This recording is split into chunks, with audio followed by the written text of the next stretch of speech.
Wanita jalang itu sudah jelas perutnya keroncongan dan mudah dikerjai. Letnan Kolonel Budi mengeluarkan asap rokok tebal panjang ke udara, mencibir.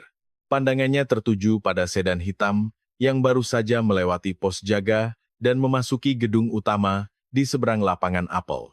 Angin musim dingin di Jonggol, Jawa Barat, terasa menusuk tulang, tetapi di balik jaket tebal Budi, keserakahan dan keangkuhan membara. Kapten Surya, perwira staf operasi yang berdiri di sampingnya, melirik sekilas dan menyalakan korek api. Tapi katanya dia lulusan Kopassus, Pak. Rumornya dia orangnya galak, bukankah kita harus hati-hati? Budi mendengus. Ia meludah puntung rokok ke tanah, lalu menginjaknya dengan sepatu PDL. Hei, Kapten Surya, jangan mengarang cerita. Apa wanita itu punya kemampuan setingkat jenderal? Akhir-akhir ini, pihak atas terus-menerus bicara soal kesetaraan gender, asal memenuhi kuota saja. Kopassus itu, paling juga dia hanya mengurus administrasi di sana. Baunya saja sudah beda dengan orang-orang yang berguling di lapangan. Budi menepuk-nepuk bagian atas seragam militernya. Lencana-lencana di dadanya berdenting pelan.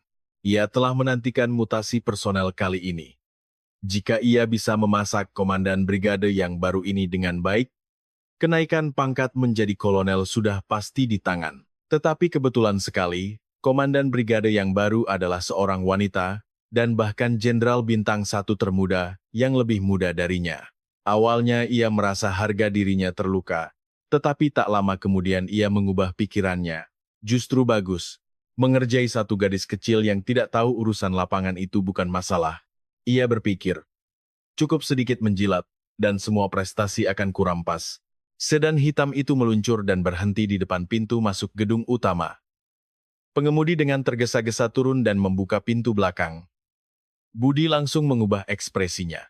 Ia menghapus senyum sinisnya dan memasang wajah seperti prajurit paling setia di dunia.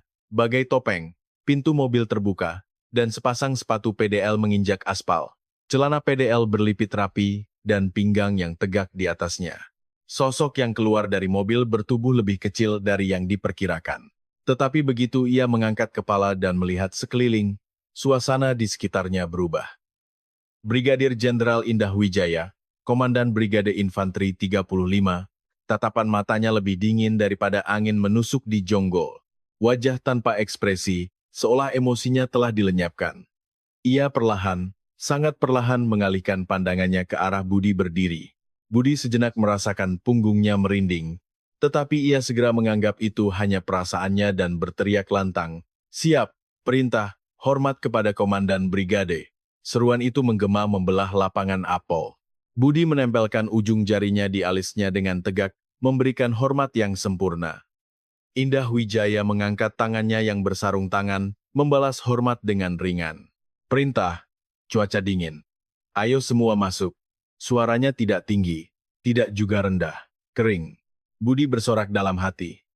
Suaranya lemah, seperti yang kuduga. Setelah pindah ke ruang kerja komandan brigade, pertemuan dengan para staf utama dilanjutkan. Budi adalah yang pertama maju, menawarkan diri untuk memberikan briefing. "Saya Letnan Kolonel Budi, Komandan Batalion 1. Saat ini batalion kami memiliki kesiapan tempur terbaik di seluruh angkatan, dan selalu mempertahankan peringkat teratas dalam evaluasi kemampuan operasi. Komandan brigade tidak perlu khawatir, cukup fokus pada gambaran besar. Saya akan mendukung penuh kepemimpinan lapangan secara detail." Ia secara tidak langsung memamerkan dirinya dan mengamati reaksi Indah Wijaya. Indah Wijaya mengangkat cangkir tehnya ke bibir, menyesapnya, dan membaca laporan yang diserahkan Budi. Hanya suara kertas yang dibalik yang memenuhi ruangan yang hening itu. Secara dokumen, sempurna. "Terima kasih, Pak. Saya memang cenderung mendidik bawahan dengan keras." Budi mengangkat bahu, Indah Wijaya meletakkan cangkir tehnya dan menatapnya lekat-lekat. Matanya bagaikan jurang tak berdasar. "Ngomong-ngomong, Letnan Kolonel." "Siap, Komandan Brigade." "Sepatu PDL Anda sangat bersih. Padahal lapangan apel tadi becek sekali. Katanya Anda memimpin di lapangan dengan sempurna, tapi kenapa tidak ada sedikit pun lumpur di sepatu PDL Anda?" Alis Budi berkedut. Itu adalah teguran tak terduga. Ia tidak panik dan menjawab dengan lihai, "Ah, Komandan Brigade datang. jadi saya buru-buru menyuruh ajudan untuk membersihkannya. Komandan harus menjaga penampilan agar disiplin unit tetap terjaga. Kan? Indah Wijaya sedikit mengangkat sudut bibirnya. Itu lebih mirip senyum sinis daripada senyum. Disiplin, ya. Ya, disiplin itu penting. Saya akan menantikannya ke depan. Batalion 1.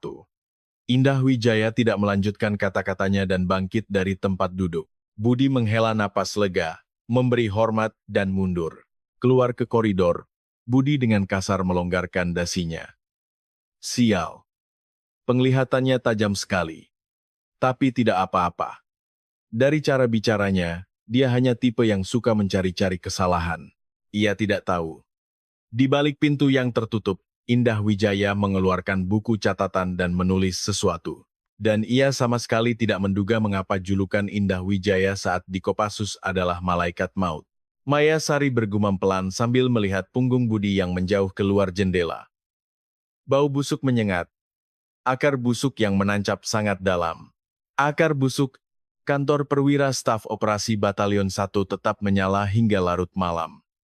Pemanas tua berderak dan berputar, tetapi hawa dingin di dalam kantor tidak hilang. Sersan Kepala Joko mengucek matanya yang perih dan menatap monitor. Ia telah bekerja keras selama 6 bulan terakhir untuk membuat buku pedoman lapangan baru. Buku pedoman yang ada saat ini tidak mencerminkan medan dan iklim unik di Jonggol, sehingga seringkali tidak berguna dalam situasi nyata. Sersan Joko mengumpulkan data dengan mendaki gunung dan berguling di lubang lumpur bersama para prajurit. Jika ini selesai, kemungkinan prajurit terluka saat latihan bisa berkurang drastis. Sersan Joko belum pulang juga, tiba-tiba pintu terbuka dan Letnan Kolonel Budi masuk, bau alkohol menyeruak. Sersan Joko terkejut dan langsung berdiri. Perintah, Pak Komandan, saya masih dalam tahap penyelesaian. Sepertinya akan selesai minggu ini. Budi terhuyung-huyung mendekati meja Sersan Joko. Matanya berkilat serakah saat melihat layar monitor. Ho, ini barang bagus. Isinya sangat berbobot. Memang Sersan Joko, Anda adalah harta karun batalion kita. Terima kasih atas pujiannya, Pak. Agar prajurit tidak kesulitan, saya harus melakukan ini. Ya, semangat Anda untuk prajurit sangat bagus. Tapi, Sersan Joko. Budi merangkul bahu Sersan Joko. Terasa aura berat dan lembab. Saat melaporkan ini, apa menurutmu atasan akan memperhatikannya kalau diajukan atas namamu? Kalau dibilang buatan Bintara, mereka pasti hanya melihat sekilas dan membuangnya ke laci. Sersan Joko merasakan firasat buruk. Maksud Anda, Pak? Maksud saya, kita ajukan ini atas nama saya. Kalau komandan batalion sendiri yang meneliti dan mengembangkan buku pedoman taktis, atasan pasti akan memperhatikannya, kan? Dan nanti, jasamu juga akan diakui secara alami. Nanti akan kuberi jatah cuti yang banyak. Wajah Sersan Joko mengeras. Ini jelas-jelas perampasan. Ini sama saja dengan menyuruhnya menukar 6 bulan darah dan keringatnya dengan beberapa hari cuti. Pak Komandan, mohon maaf, tapi ini berisi semua pengalaman saya selama bertugas. Saya ingin dievaluasi atas nama saya sendiri. Senyum di wajah Budi lenyap. Ia mengencangkan cengkeramannya di bahu Sersan Joko. Sersan Joko, Anda tidak mengerti situasinya. Apa menurutmu saya sedang memohon? Kau lupa siapa yang memberi nilai dalam penilaian kenaikan pangkatmu? Dan istrimu bermasalah dengan penempatan rumah dinas, kan? Masalah itu bisa diselesaikan dengan satu kata dari saya. Apa harus dipersulit?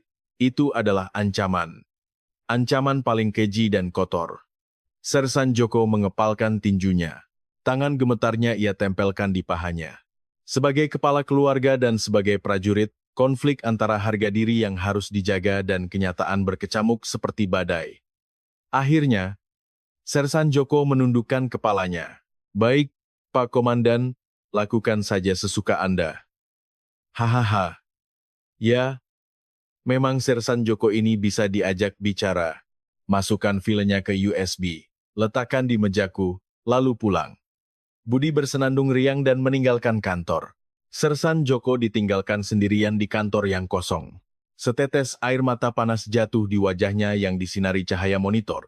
Seminggu kemudian, dalam rapat divisi, Letnan Kolonel Budi menerima penghargaan atas kontribusinya dalam pengembangan tempur yang inovatif. Ia naik ke podium dan dengan wajah tak tahu malu menyampaikan pidatonya. Semua kehormatan ini saya persembahkan kepada bawahan saya yang telah percaya dan mengikuti saya siang dan malam.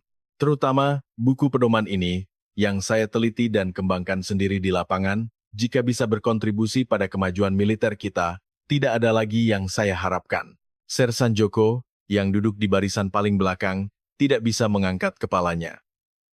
Momen tepuk tangan yang meriah itu baginya seperti neraka. Dan neraka itu tidak berakhir di sana.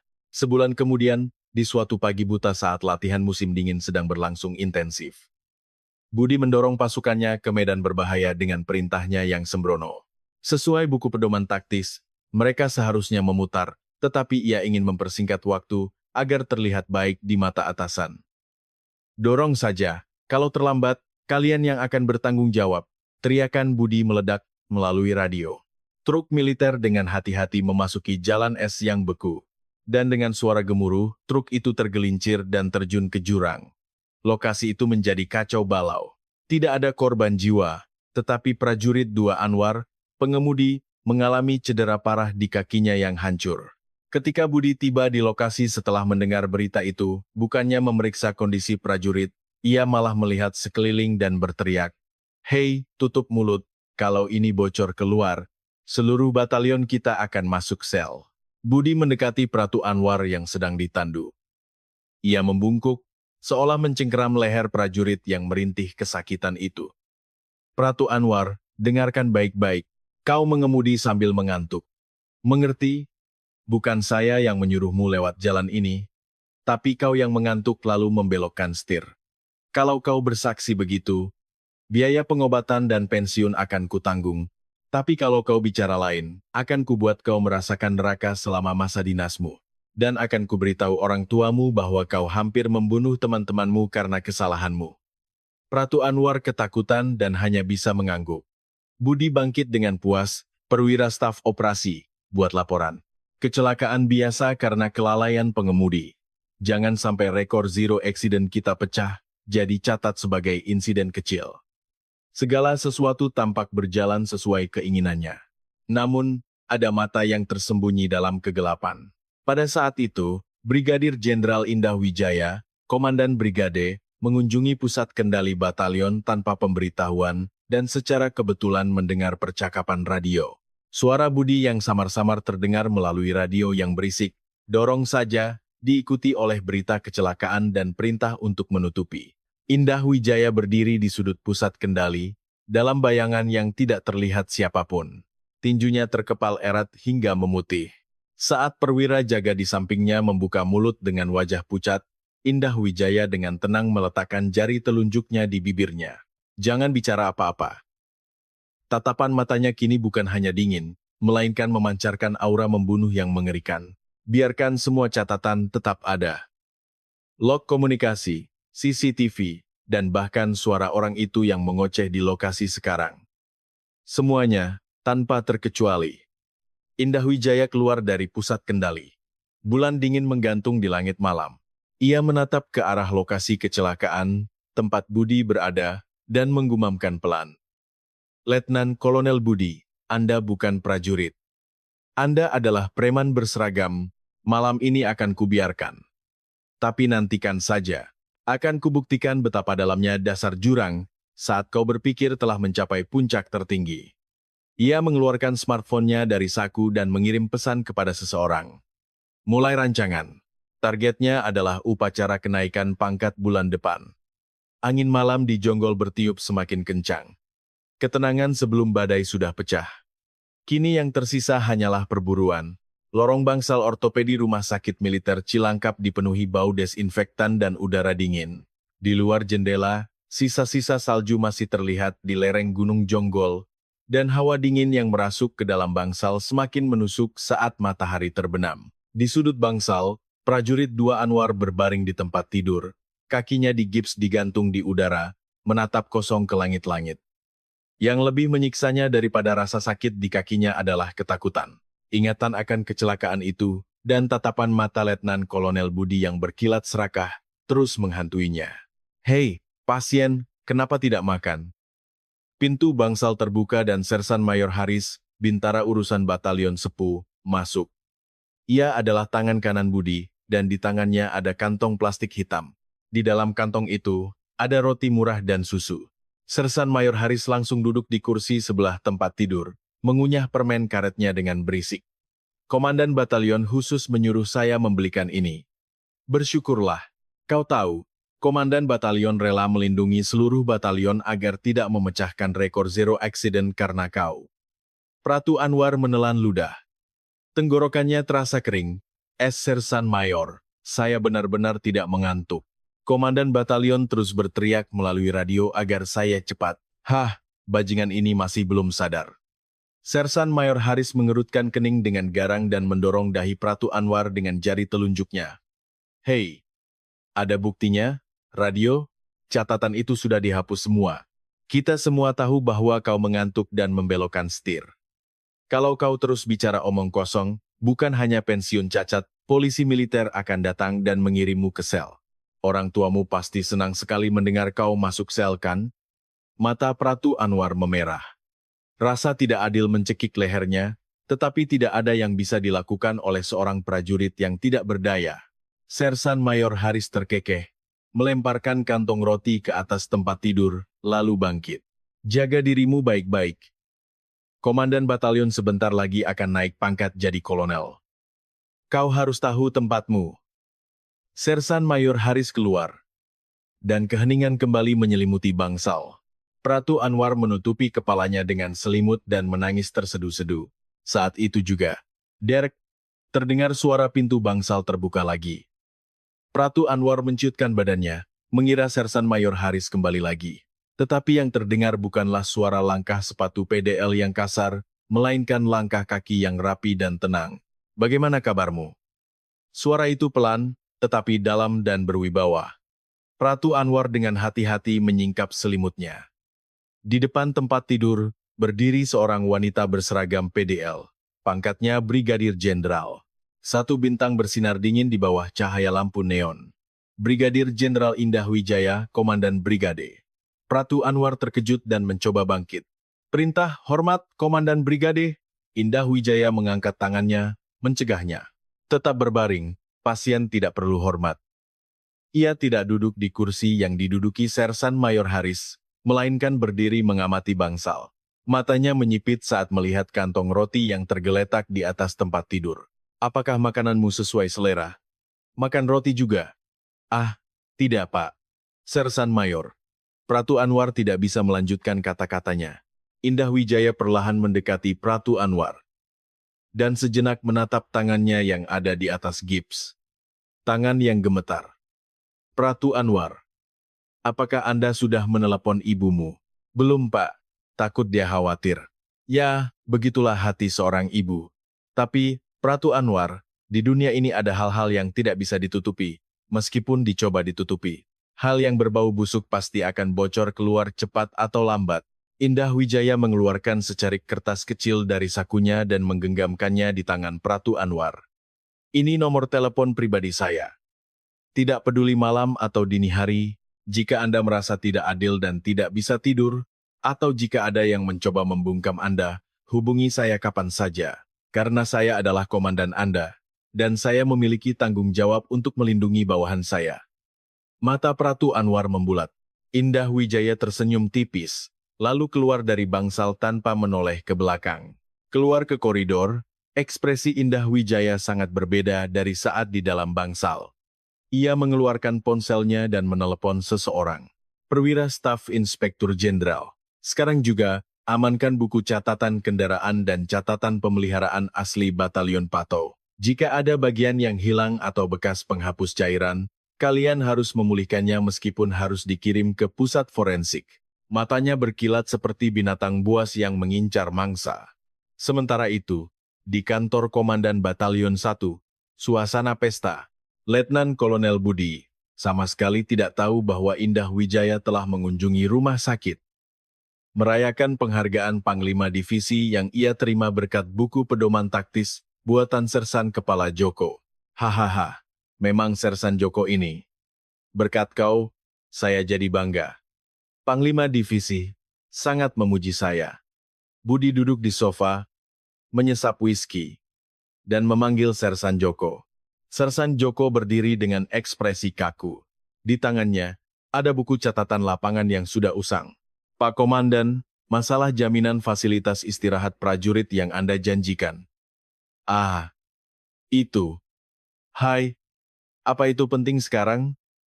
Sebentar lagi pengumuman penilaian kenaikan pangkat saya. Kalau sudah jadi kolonel, saya akan urus sendiri, kok. Kenapa kau tidak fleksibel? Budi mengerutkan kening dan membanting gelas whisky. Dan Sersan Joko, kau tahu ada evaluasi latihan taktis brigade kali ini, kan? Di sana, batalion kita harus nomor 1.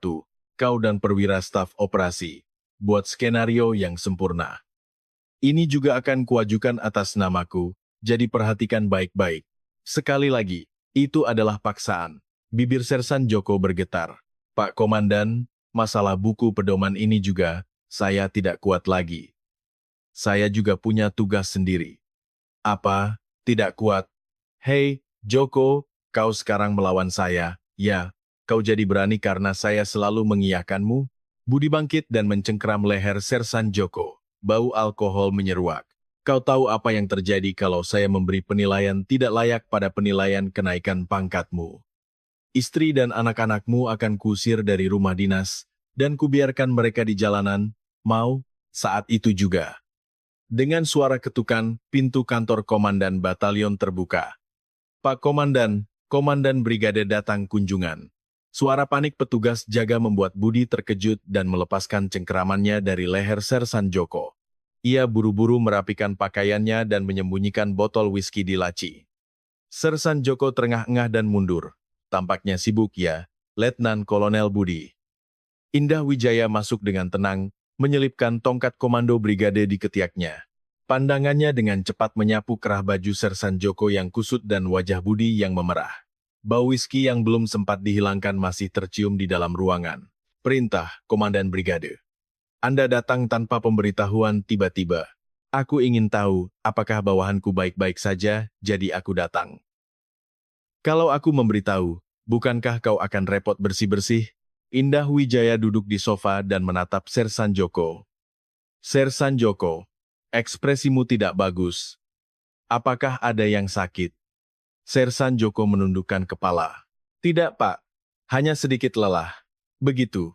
Buku pedoman taktis yang konon dibuat oleh Letnan Kolonel Budi itu, kau banyak membantunya, kan? Isinya sangat bagus. Budi tanpa malu-malu menyela. Siap. Sersan Joko memang sedikit membantu merapikan data. Tapi ide intinya dan sistem taktisnya, saya begadang membuatnya. Begadang ya, Indah Wijaya memotong perkataannya dan menatap tajam Budi. Wajahmu sangat cerah. Ya, untuk orang yang begadang, kulitmu sangat bagus. Apa rahasianya? Saya juga ingin tahu. Wajah Budi mengeras. Itu adalah nada bicara yang tidak jelas apakah pujian atau ejekan, tetapi ia memaksakan senyum dan mengabaikannya. Mungkin karena stamina alami, Pak. Hahaha. Indah Wijaya bangkit dari tempat duduk. Dan sebelum keluar, ia melemparkan satu kalimat kepada Budi. Jangan terlalu memaksakan diri, Letnan Kolonel Budi. Untuk terbang tinggi, sayapmu harus kuat. Sayap yang ditempel dengan bulu orang lain akan rontok begitu terkena angin. Budi tidak sempat mencerna makna kata-kata itu. Begitu Indah Wijaya keluar, ia kembali melampiaskan kemarahannya kepada Sersan Joko. Kau lihat, kan? Panglima Brigade juga mengakui kemampuanku. Jaga mulutmu baik-baik. Kalau sampai ada yang bocor, kau akan mati. Tetapi Budi tidak melihat bahwa saat Indah Wijaya keluar, ia memegang tangan Sersan Joko sebentar, tetapi dengan kuat, dan bahwa di saku Sersan Joko terselip sebuah USB kecil.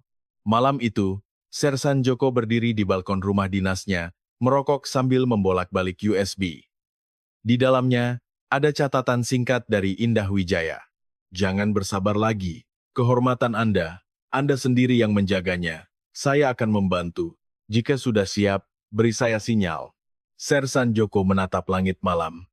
Bintang-bintang di jonggol bersinar sangat dingin. Ia menggosok-gosok rokoknya, seolah sudah mengambil keputusan.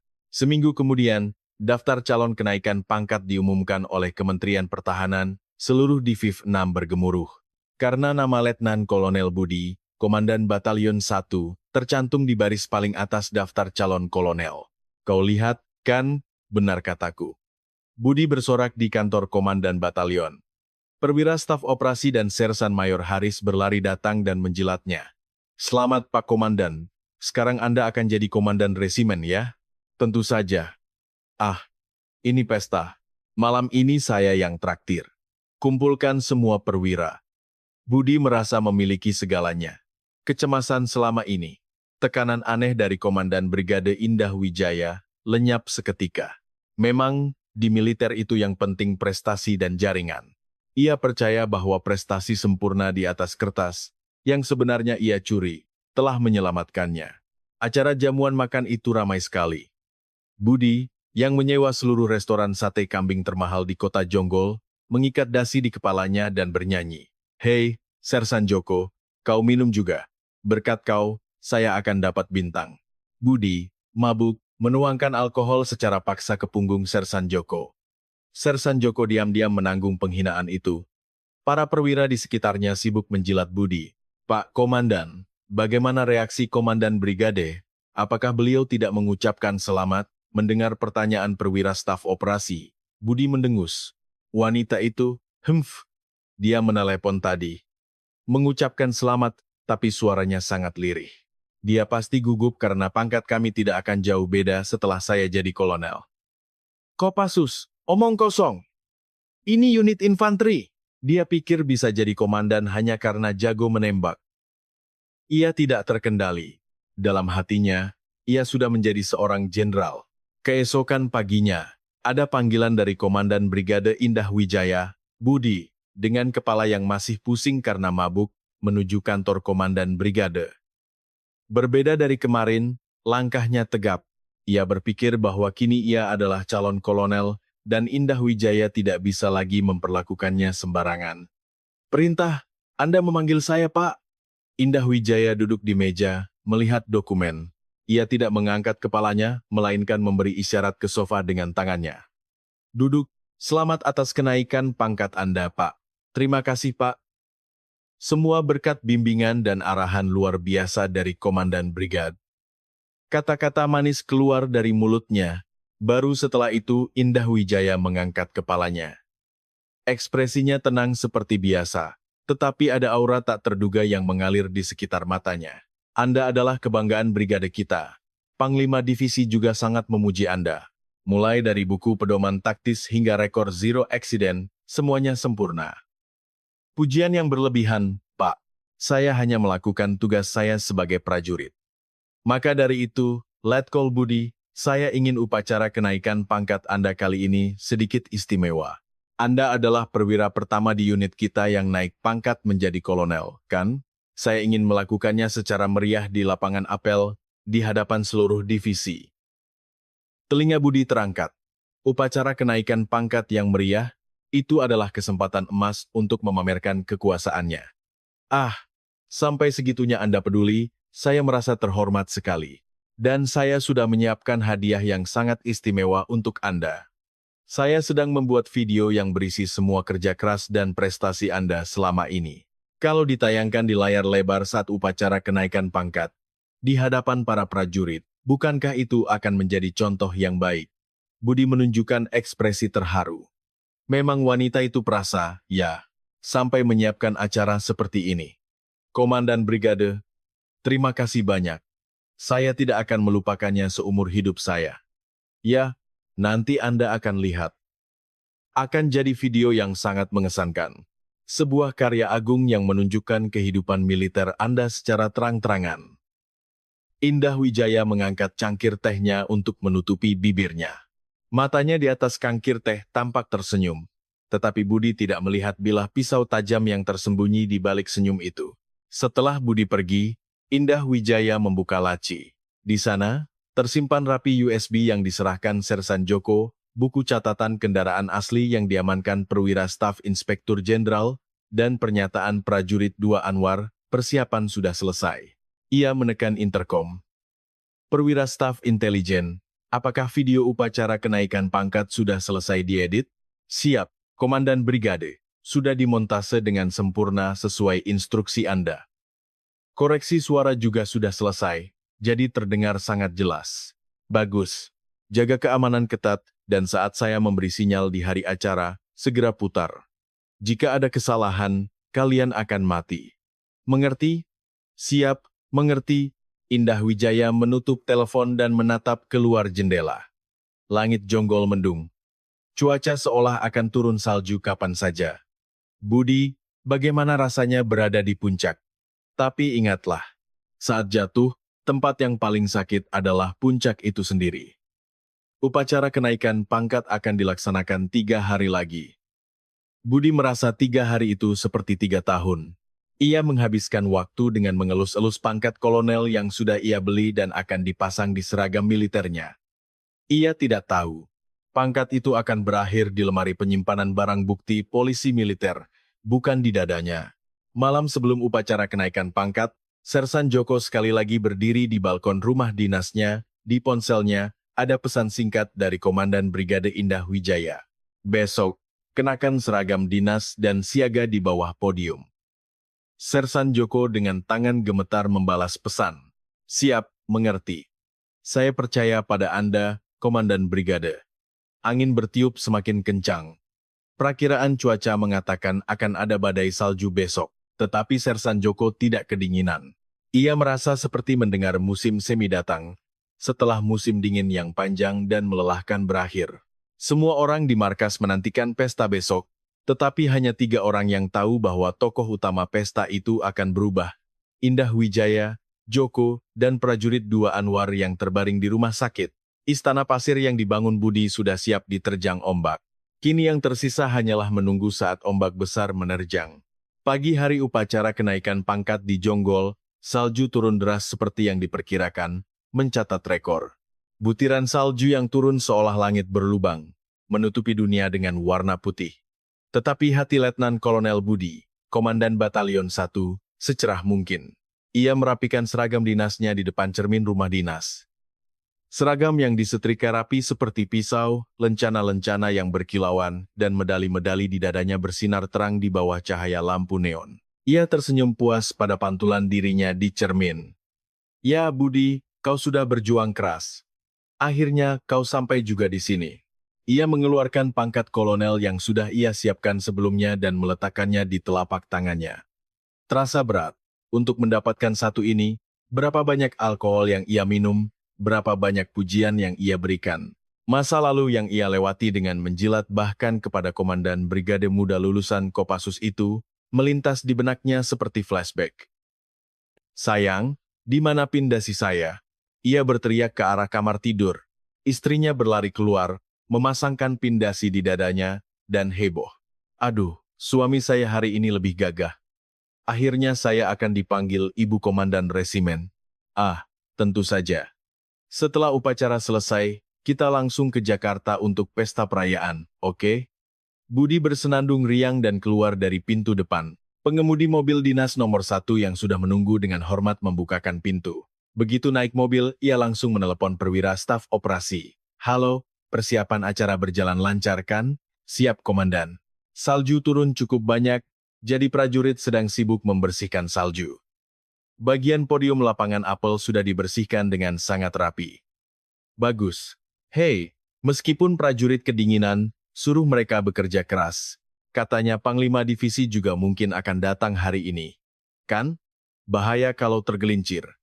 Jangan sampai disiplin militer longgar dan tidak bisa membersihkan salju dengan benar. Melalui jendela, terlihat para prajurit yang sedang membersihkan salju. Pemandangan prajurit yang mengembuskan napas ke tangan yang membeku kedinginan sambil menyapu salju, tidak masuk ke mata Budi. Mereka hanyalah properti untuk membuat panggungnya terlihat spektakuler. Setibanya di markas, lapangan apel sudah sibuk dengan persiapan acara. Layar lebar telah terpasang, dan karpet merah terhampar di podium. Budi merasakan getaran saat melihat karpet merah itu, seolah itu adalah karpet merah untuk dirinya. Saat itu, dari jauh, kendaraan komando Komandan Brigade Indah Wijaya masuk. Budi menghentikan apa yang sedang ia lakukan dan buru-buru turun dari mobil lalu berlari. Perintah. Komandan Brigade. Selamat pagi, Indah Wijaya. Yang turun dari mobil mengenakan jaket tebal. Butiran salju menempel di bulu topinya. Ia mengamati Budi. Letkol Budi, cuaca hari ini buruk, tapi Anda terlihat bahagia. Hahaha, salju yang turun seperti berkat dari langit, Pak. Bukankah ini pertanda baik? Mendengar candaan Budi, Indah Wijaya tertawa dingin. Pertanda baik? Ya. Kalau salju terlalu banyak, masalahnya adalah sampah-sampah yang tertutup jadi tidak terlihat. Tapi kalau salju mencair, malah jadi lebih kotor. Siap. Siap. Benar, Pak. Nanti musim semi, kita harus bersih-bersih besar-besaran. Budi sama sekali tidak mengerti maksud perkataannya. Indah Wijaya mengalihkan pandangannya ke arah prajurit yang sedang membersihkan salju. Tatapan matanya bergetar sejenak. Para prajurit bekerja keras. Setelah acara selesai, siapkan makanan khusus seperti soto hangat. Siap. Tentu saja, Pak. Saya akan menyiapkan makanan sampai mereka kenyang. Indah Wijaya mengangguk, lalu melangkah menuju ruang kendali. Ekspresi para staf yang mengikutinya terlihat aneh. Budi, tidak menyadari suasana itu, menusuk pinggang perwira staf operasi dan berbisik. Hei, kau lihat, kan? Panglima Brigade juga memperhatikan saya. Dia menyuruh menyiapkan makanan khusus itu berarti dia ingin menyenangkan saya. Sementara itu, di ruang tunggu belakang tempat acara. Sersan Kepala Joko duduk berseragam dinas, tangannya basah oleh keringat. Jantungnya berdebar kencang. Setelah hari ini, kariernya di militer mungkin akan tamat. Tetapi ia tidak bisa hidup sebagai pengecut lagi. Ia mengeluarkan ponselnya dari saku dan melihat foto istrinya. Sayang, maafkan saya. Tapi saya tidak ingin menjadi ayah yang memalukan. Pintu ruang tunggu terbuka, dan prajurit 2 Anwar, dengan gips di kakinya, masuk sambil bertongkat. Ia mendapat izin khusus untuk keluar dari rumah sakit. Sersan Joko. Pratu Anwar, bagaimana tubuhmu? Kaki saya sakit, tapi hati saya sedikit tenang.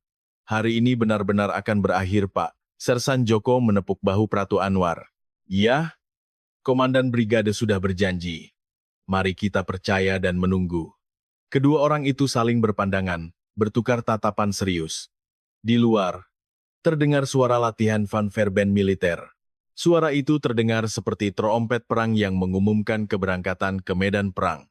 Waktu berlalu, dan acara akan dimulai 10 menit lagi.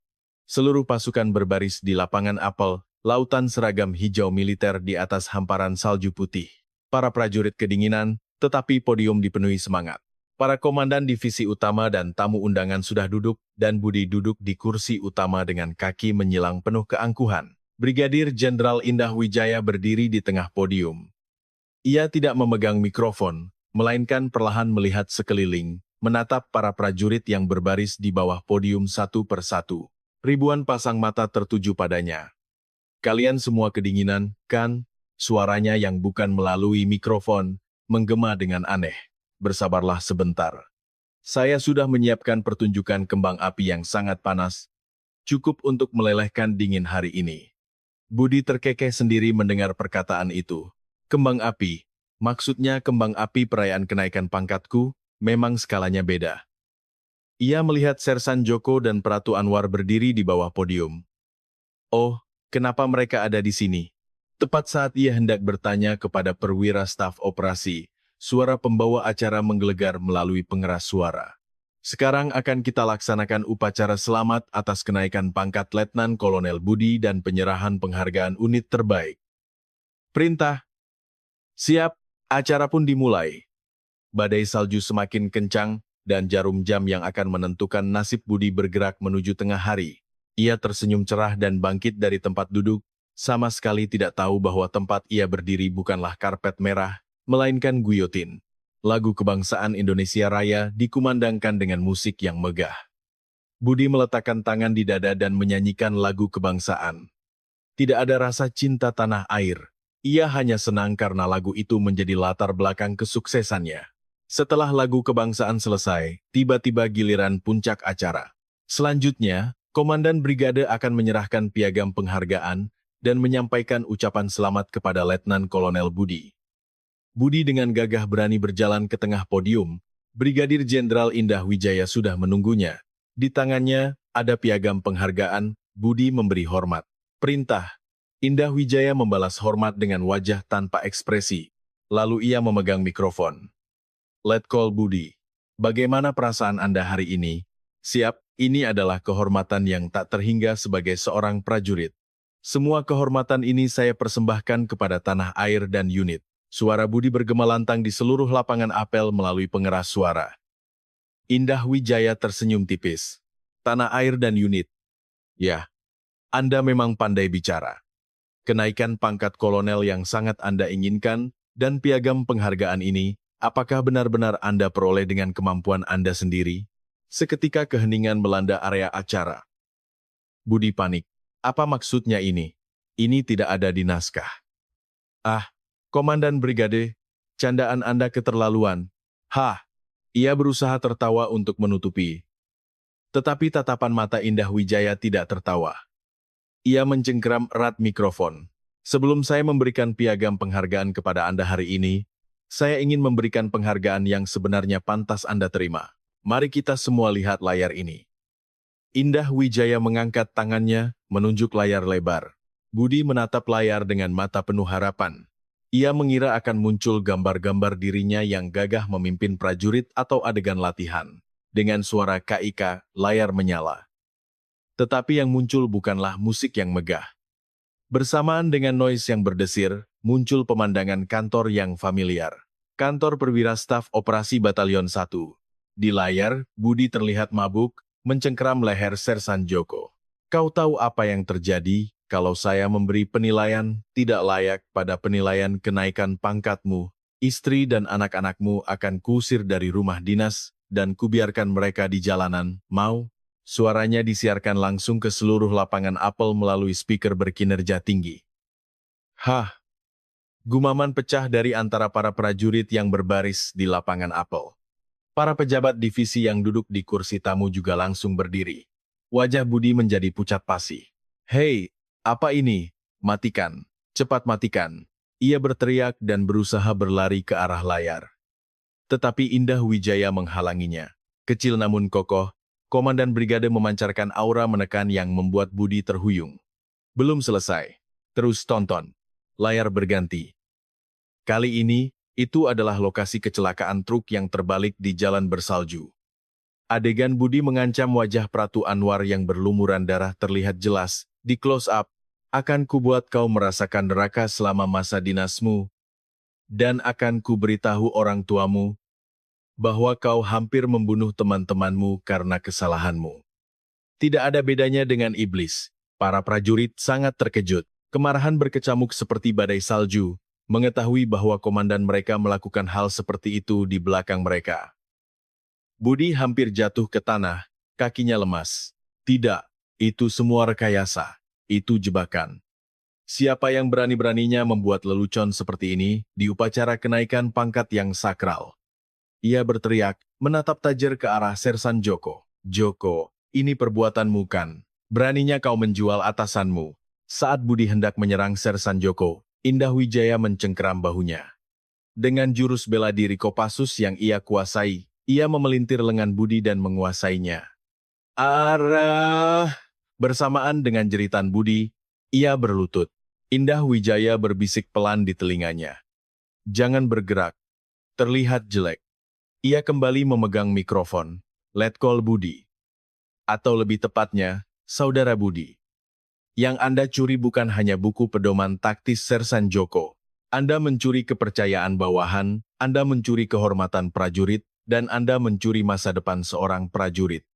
Kejahatan itu tidak bisa ditutupi meskipun Anda mengenakan 100 pangkat. Saat itu, sirene meraung di pintu masuk lapangan apel. 2 mobil polisi militer menyerbu masuk.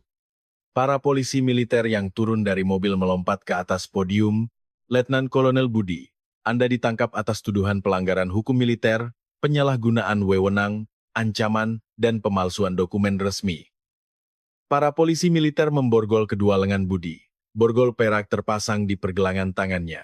Suara klik terdengar saat borgol dingin mengunci di bawah lengan seragam dinasnya yang berkilauan. "Ini aku siapa? Tahu, aku calon kolonel. Ini tidak sah." Budi berteriak histeris sambil diseret. Tetapi tatapan yang melihatnya hanyalah cibiran dan penghinaan. Indah Wijaya melemparkan kata-kata terakhir kepada Budi yang diseret. "Video yang sangat Anda suka itu, Anda akan menontonnya sampai muak di ruang interogasi polisi militer. Bayarlah harga kejahatan Anda." Saat Budi dibawa pergi dengan mobil polisi militer dan menghilang, kesunyian melanda lapangan apel.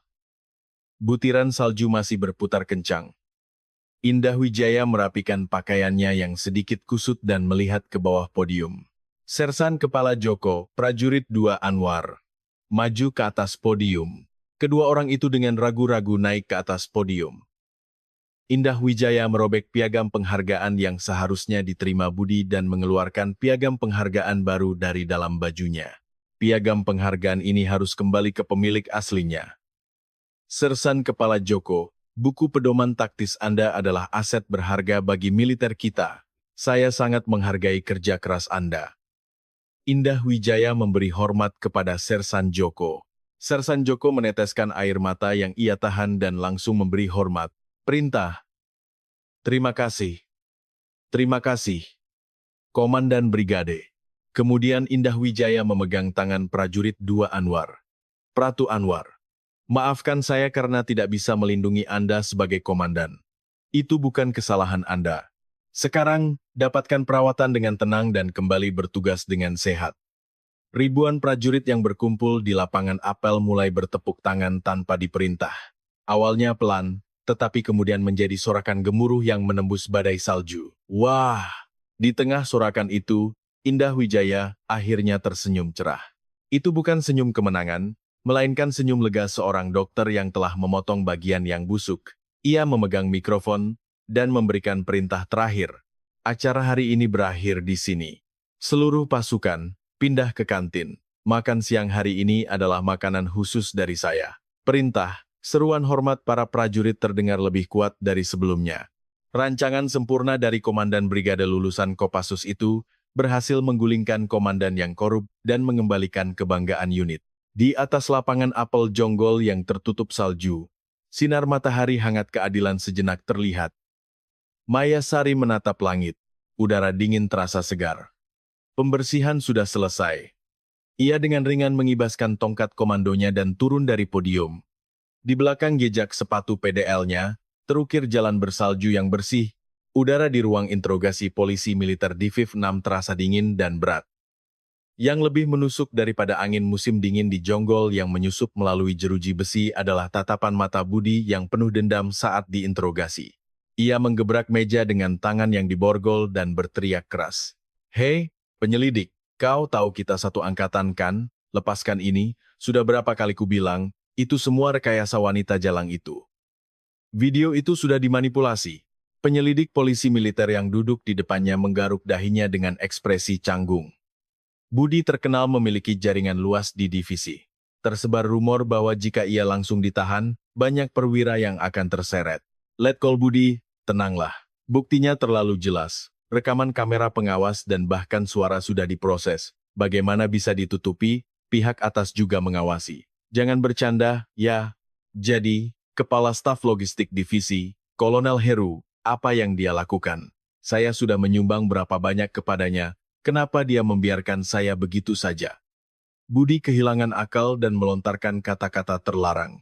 Penyelidik buru-buru mencoba mematikan perekam, tetapi kata-kata yang sudah terucap mengudara.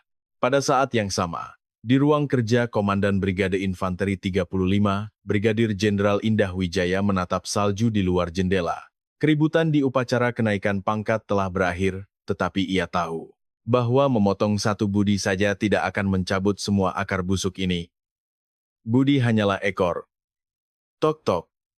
Dengan suara ketukan, Kepala Staf Brigade dengan hati-hati masuk. "Komandan Brigade, Kepala Staf Logistik Divisi sudah datang." Alis Indah Wijaya sedikit berkedut. "Sudah kuduga." Kolonel Heru, Kepala Staf Logistik Divisi. Ia adalah senior langsung Budi dan dikenal sebagai anggota inti organisasi internal di divisi. "Biarkan dia masuk. Sesaat kemudian, seorang pria parubaya bertubuh besar masuk. Kolonel Heru memberi hormat lambat kepada Indah Wijaya. Itu adalah hormat yang dipaksakan dan tidak rapi. Perintah. Indah Wijaya, yang duduk di kursi, hanya menatapnya dan menjawab singkat. Duduk. Kening Kolonel Heru mengerut.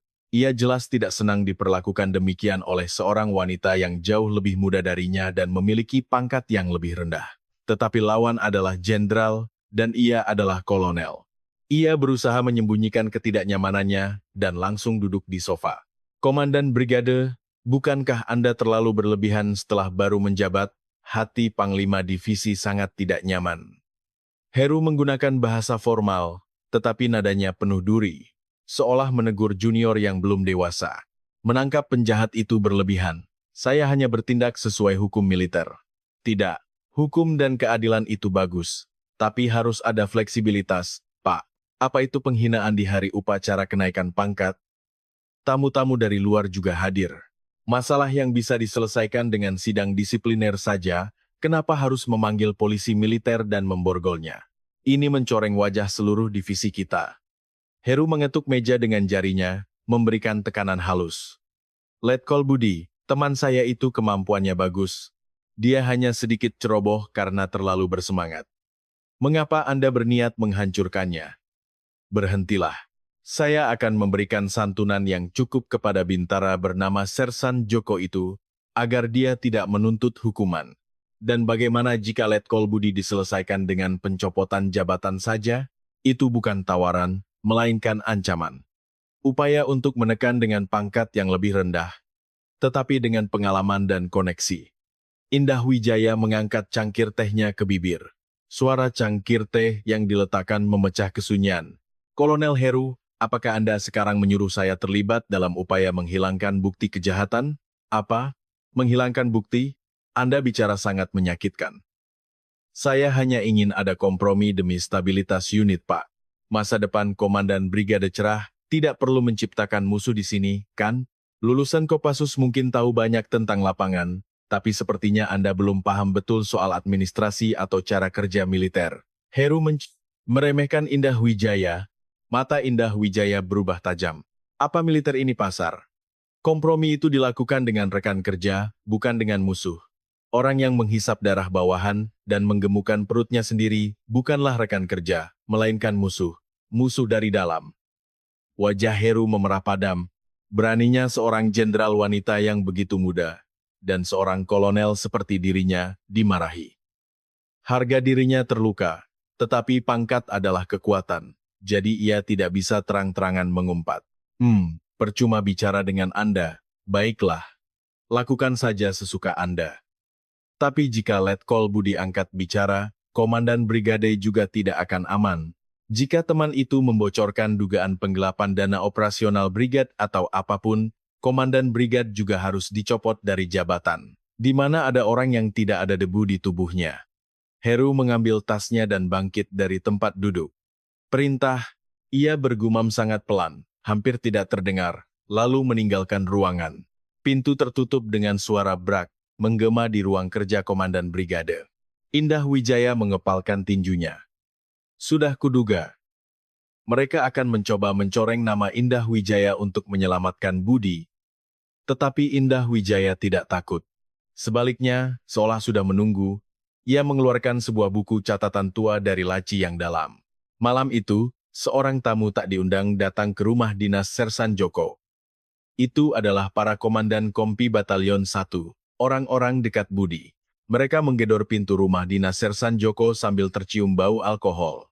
Sersan Joko, buka pintunya. Ayo kita minum bersama. Sersan Joko ketakutan dan tidak berani membuka pintu. Dari luar, terdengar suara gedoran dan makian. Hei bajingan pengkhianat. Berkat komandan batalion kau dapat penghargaan dan hidup enak.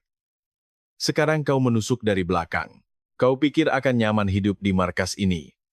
Di dalam rumah, istri dan anak perempuan Sersan Joko gemetar. Sersan Joko menutup telinganya. Budi memang sudah ditangkap. Tetapi sisa-sisa pengaruhnya masih ada dan terus menyiksanya. Saat itu, ponsel Sersan Joko berdering. Peneleponnya adalah Komandan Brigade. Sersan Joko, kau di depan rumah, kan? Jangan takut, jangan buka pintu, diam saja. Komandan Brigade, mereka. Saya akan menanganinya. Tunggu 1 menit saja. Telepon terputus. Dan tak lama kemudian, terdengar suara peluit tajam dan langkah sepatu PDL dari luar. Ini polisi militer Brigade. Mulai sekarang, kalian ditangkap atas tuduhan penyerangan dan ancaman. Apa? Tidak. Kami siapa? Tahu. Keributan berlanjut sebentar, lalu hening.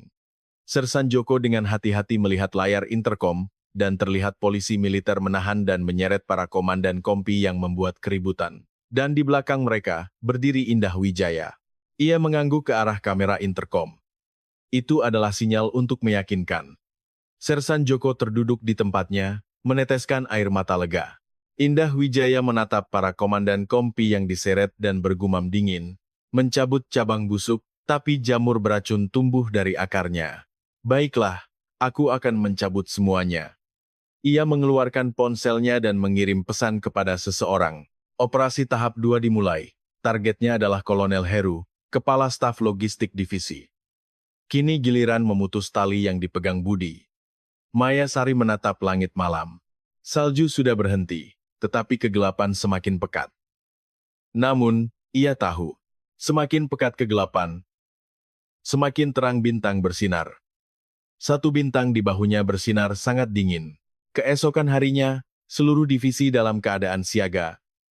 Karena audit besar-besaran terhadap dugaan penggelapan dan suap Letnan Kolonel Budi, Komandan Batalion 1, telah dimulai. Atas permintaan Indah Wijaya, tim inspektur dari Mabesat langsung turun. Markas besar divisi menjadi heboh. Kolonel Heru mondar-mandir di kantornya dengan gelisah. Ia tidak tahu seberapa banyak Budi telah berbicara. Ia dengan tangan gemetar mengajukan permohonan kunjungan untuk Budi. Ia harus membungkamnya. Di ruang kunjungan polisi militer, dipisahkan oleh dinding kaca, Heru dan Budi saling berhadapan. Budi tampak 10 tahun lebih tua dalam semalam. Kolonel, tolong keluarkan saya sudah melakukan semua yang Anda perintahkan, kan? Heru melihat sekeliling dan merendahkan suaranya. Diam teman, sekarang tim inspektur sedang heboh. Anda tidak menyebut nama saya kan? Uang yang Anda kirim ke rekening saya, Anda bilang itu hanya pinjaman kan? Mata Budi bergetar. Ia secara naluriah tahu bahwa senior yang ia percaya akan menyelamatkannya, malah mencoba memutus rantai. Apa maksud Anda? Anda ingin saya menanggung semuanya sendirian? Saya tidak bisa mati sendirian. Saya sudah mencatat semua di buku besar bahwa Anda butuh dana lobi kenaikan pangkat, jadi saya menggelapkan dana operasional unit dan menyerahkannya kepada Anda. Apa? Buku besar? Hei, bajingan gila, kenapa kau meninggalkan hal seperti itu? Wajah Heru menjadi pucat pasi. Jika Anda tidak mengeluarkan saya, buku besar itu akan saya serahkan ke tim inspektur. Jika saya mati, Kolonel juga akan mati bersama saya. Percakapan keduanya semakin memanas. Ketidakpercayaan dan dendam meledak di antara mereka. Tetapi mereka tidak tahu. Mikrofon kecil yang terpasang di sudut ruang kunjungan merekam setiap kata percakapan mereka tanpa terlewat. Pada saat yang sama, Indah Wijaya duduk berhadapan dengan kepala inspektur. Di atas meja, tergeletak salinan buku besar rahasia yang disembunyikan Budi. Sebenarnya, Indah Wijaya sudah mengamankan buku besar itu setelah menggeledah rumah dinas Budi. Ia sengaja memancing Heru untuk datang berkunjung agar kedua orang itu secara langsung mengakui kejahatan mereka. Kolonel Heru dan Letnan Kolonel Budi, hubungan keduanya terbukti sempurna dengan buku besar ini dan rekaman yang baru saja kami dapatkan. Kepala Inspektur mengangguk mendengar perkataan Indah Wijaya. Luar biasa, Komandan Brigade. Bagaimana Anda bisa menyiapkan semua ini sebelumnya? Penjahat selalu meninggalkan jejak. Dan ketidakpercayaan di antara mereka adalah bukti terbesar. Indah Wijaya bangkit dari tempat duduknya. Kini saatnya untuk menyelesaikannya. Sore itu, sirene sekali lagi meraung di lapangan apel divisi. Kali ini, targetnya bukan lagi Komandan Batalion 1, melainkan gedung utama markas divisi.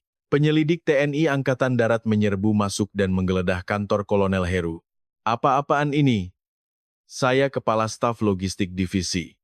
Heru mencoba melawan, tetapi ia tidak bisa berkata apa-apa, Di hadapan surat perintah dan file rekaman yang disodorkan penyelidik, ia diseret keluar dengan kedua tangan di borgol. Para perwira yang menyaksikan pemandangan itu di lobi menahan napas. Itu adalah momen ketika seorang tokoh kuat yang memegang kekuasaan tak terbatas di divisi runtuh dalam semalam. Indah Wijaya menyaksikan pemandangan itu dari jauh. Di sampingnya, Sersan Joko dan prajurit 2 Anwar berdiri. Kau lihat, itu adalah akhir dari kekuasaan yang busuk. Sersan Joko tampak tidak percaya. Komandan Brigade, apakah ini benar-benar sudah berakhir? Tidak.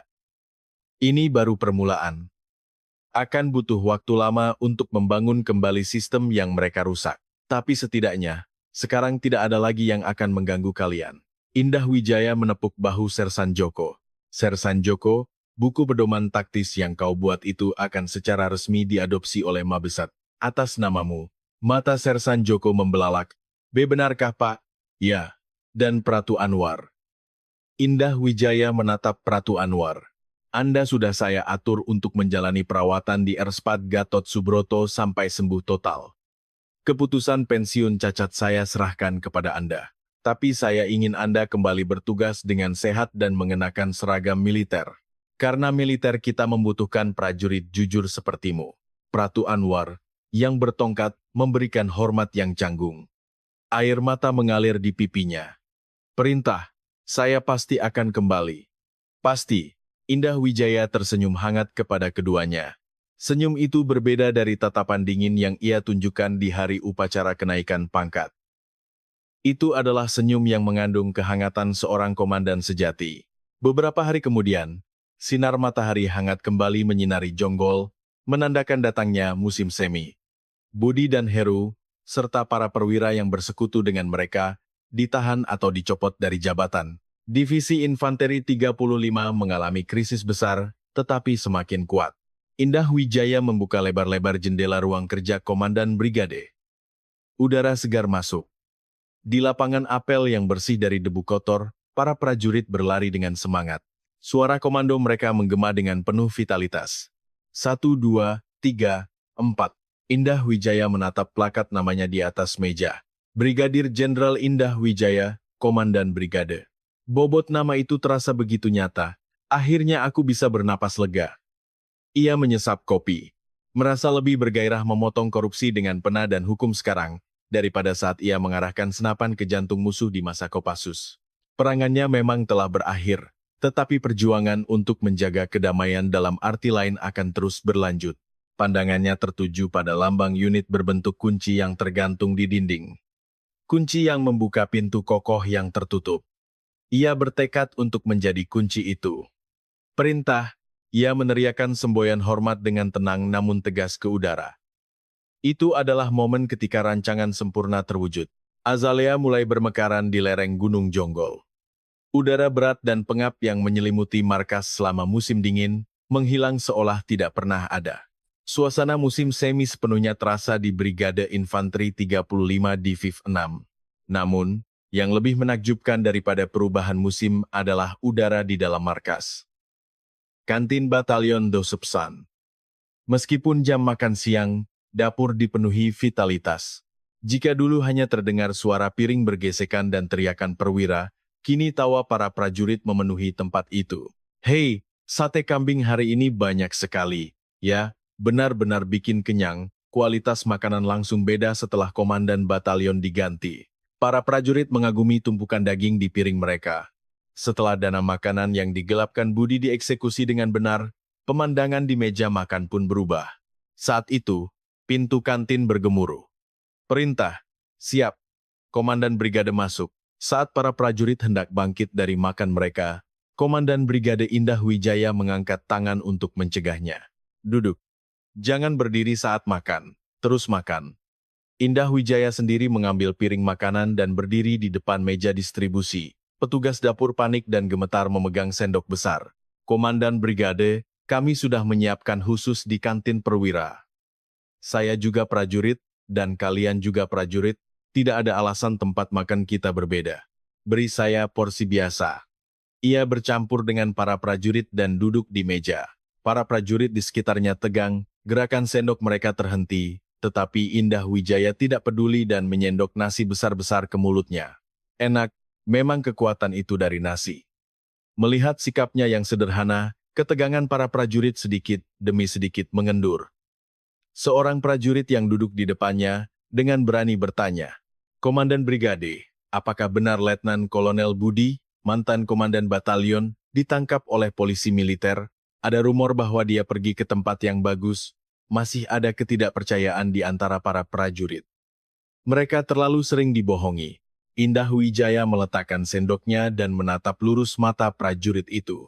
Militer tidak berjalan berdasarkan rumor. Militer berjalan berdasarkan prinsip.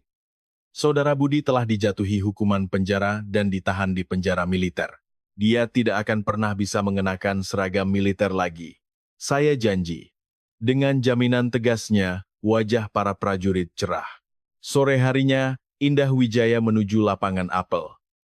Di sana, Sersan Kepala Joko sedang memberikan pelatihan taktis kepada anggota kompi. Lereng ini tanahnya lemah, jadi kita harus memutar. Jangan terlalu percaya pada peta, percaya pada insting kakimu. Suara Sersan Joko penuh percaya diri. Tidak ada lagi jejak-jejak kekhawatiran seperti dulu, di mana ia gelisah takut bola akan direbut oleh orang lain. Para prajurit menyimak ceramah Sersan Joko dengan mata berbinar. Pemandangan Sersan Joko yang mengajar bawahannya dengan buku pedoman yang ia buat sendiri, seperti ikan yang menemukan airnya. Saat Indah Wijaya mendekat, Sersan Joko memberikan komando. Perintah, siap, hormat kepada Komandan Brigade. Hormat. Sersan Joko. Materi pelatihanmu sangat berbobot. Dari Mabesat, staf pendidikan dan latihan juga menghubungi, mengatakan ingin menggunakan buku pedomanmu sebagai referensi. Sersan Joko menggaruk belakang kepalanya dengan malu-malu. Semua berkat Komandan Brigade. Jika Anda tidak menolong saya saat saya hampir menyerah, buku pedoman ini tidak akan pernah melihat cahaya. Sama-sama. Itu karena Anda tidak menyerah dan terus mencatat sampai akhir. Saya hanya membersihkan debu yang menutupi. Dan ada satu kabar baik lagi. Indah Wijaya mengeluarkan sebuah amplop dari dalam bajunya dan menyerahkannya.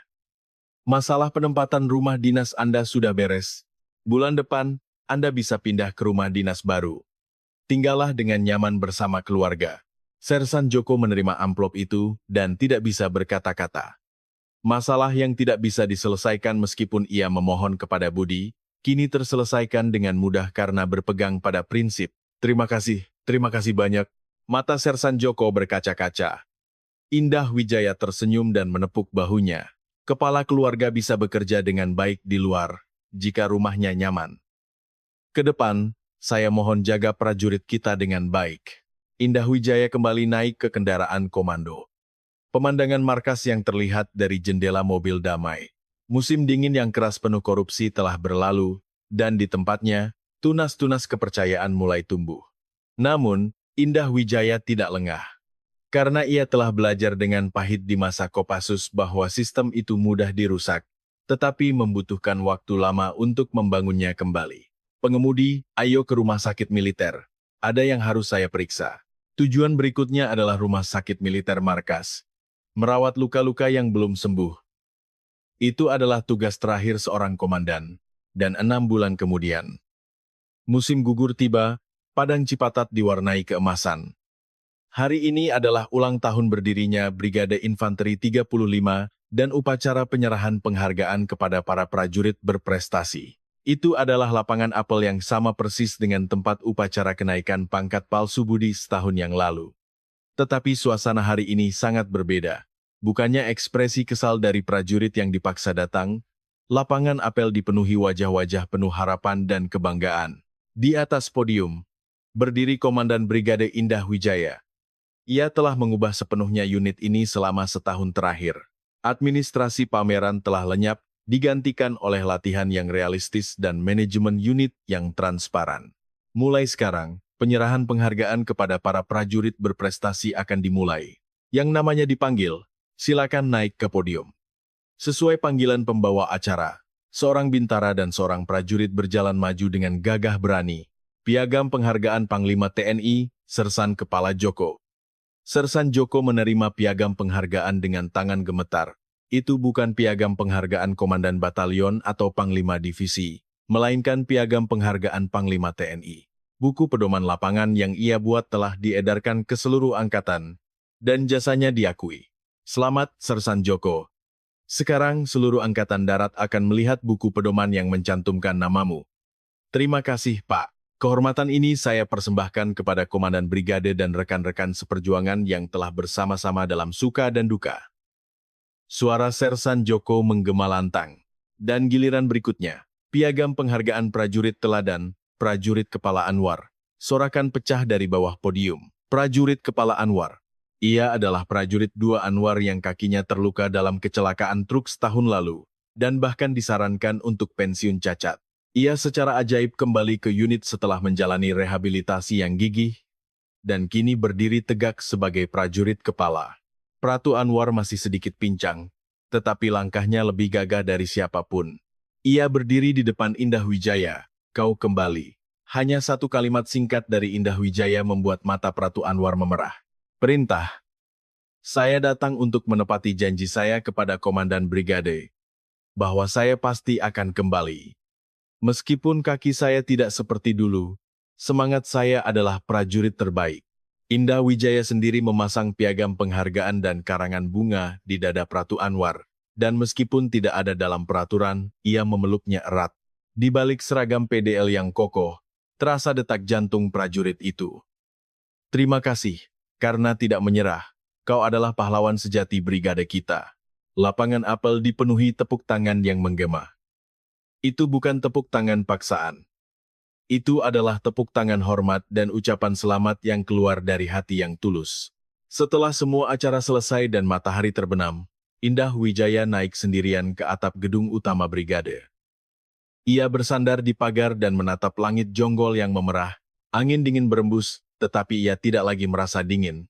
Dari jauh, terdengar suara komando yang semangat dari prajurit yang bersiap untuk apel malam. Orang-orang jahat sudah dibersihkan, anak-anak yang terluka sudah diobati, dan tembok yang runtuh sudah dibangun kembali. Ia mengeluarkan lencana berbentuk kunci, lambang unit, dari sakunya dan membolak-baliknya. Saat di Kopassus, ia hanya melatih teknik membunuh musuh. Tetapi di sini, ia menyadari. Kekuatan sejati bukan berasal dari mengalahkan seseorang, melainkan dari melindungi. Dan kunci untuk membuka hati yang terluka bukanlah ketakutan, melainkan kepercayaan. Saat itu, pintu atap terbuka dan kepala staf masuk. Komandan Brigade, Anda di sini? Ada kabar dari Mabesat. Mereka meminta Anda untuk menyampaikan studi kasus kepemimpinan Anda di konferensi komandan seluruh angkatan. Indah Wijaya terkekeh. Penyampaian? Ya. Cukup katakan satu hal. Jangan melihat bawahan sebagai alat, tetapi sebagai manusia. Hahaha. Memang komandan brigade kami ini, ayo kita turun. Katanya malam ini, Sersan Kepala Joko yang traktir. Katanya komandan brigade harus ikut. Begitu. Katanya dia dapat hadiah uang dari Panglima TNI, jadi mau traktir besar-besaran. Ya, kalau menolak, tidak sopan. Indah Wijaya kembali memasukkan lencana ke sakunya dan berbalik. Langkah kakinya ringan, lampu jalan satu persatu menyala di lapangan apel yang diselimuti kegelapan. Cahaya-cahaya itu berkumpul, seolah menerangi jalan seperti landasan pacu. Brigadir Jenderal Indah Wijaya, jenderal wanita termuda di Angkatan Darat Republik Indonesia. Jalan yang ia tempuh baru saja dimulai. Sebelum turun dari atap, ia memberi hormat dalam hati ke arah markas. Hari ini, semuanya aman, perintah. Bahkan dalam kegelapan, lambang unit kunci Brigade Infanteri 35 bersinar terang. Di balik pintu baru yang dibuka kunci itu, menunggu hari esok tanpa air mata kesedihan dan tanpa keheningan pengecut.